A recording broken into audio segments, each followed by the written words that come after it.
Hello, my name is Marcus Williams. Welcome to the third video in my Title IX web page series.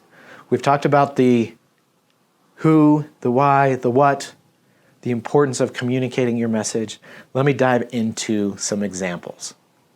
So my first example, and I saw this a lot of times, and maybe it's not the most egregious thing, but it's a very bad way to do it. Everyone has a sexual misconduct policy. You're required to, and that's important. You need to have a policy that is clear, that defines your prohibited behaviors, that talks about the process, the student's rights. All that needs to be documented in a policy, and it needs to be available to the students on your webpage. That's great. What a lot of universities have done is instead of taking the time to design a website, they've slapped the PDF file of their policy on the Title IX webpage, and that's it. So when you do a search for University Title IX page, you find it, you hit the link, and it just opens a PDF in your browser. Nobody wants to read a PDF, especially when they're experiencing trauma. Even when they're not, it's like, oh man, I have to go through this whole thing. So remember, I was going through all of these web pages to try to find the contact email of the Title IX coordinator so that I could let them know about this exciting new program that I've developed. So that's kind of how I will base the effectiveness is on where the Title IX coordinator's name and email address was located.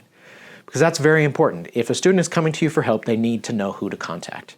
Probably one of the most important details you have on your site. So these PDFs, again, I wasn't experiencing trauma other than maybe a little bit of tedium.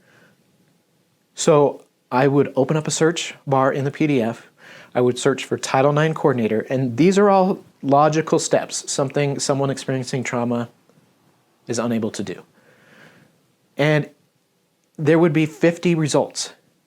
It's a sexual misconduct policy. Of course there are 50 results for Title IX coordinator.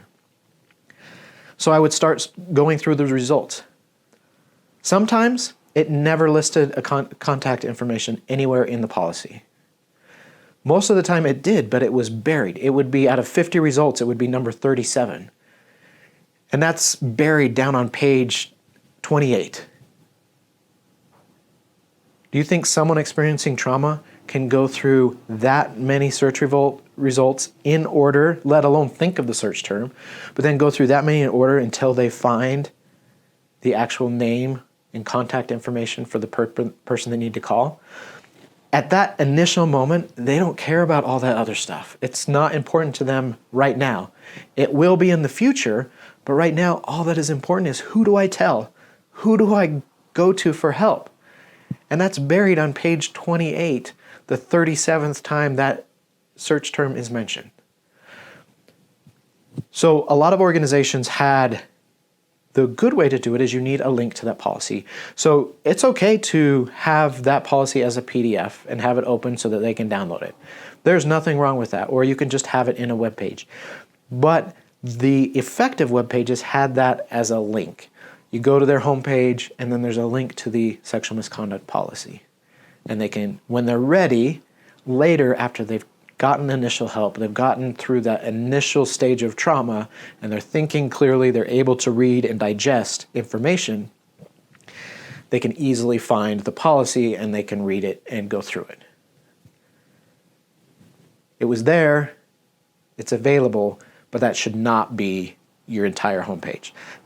Frankly, that's just being lazy. And what are you communicating again? Let's go back to that question.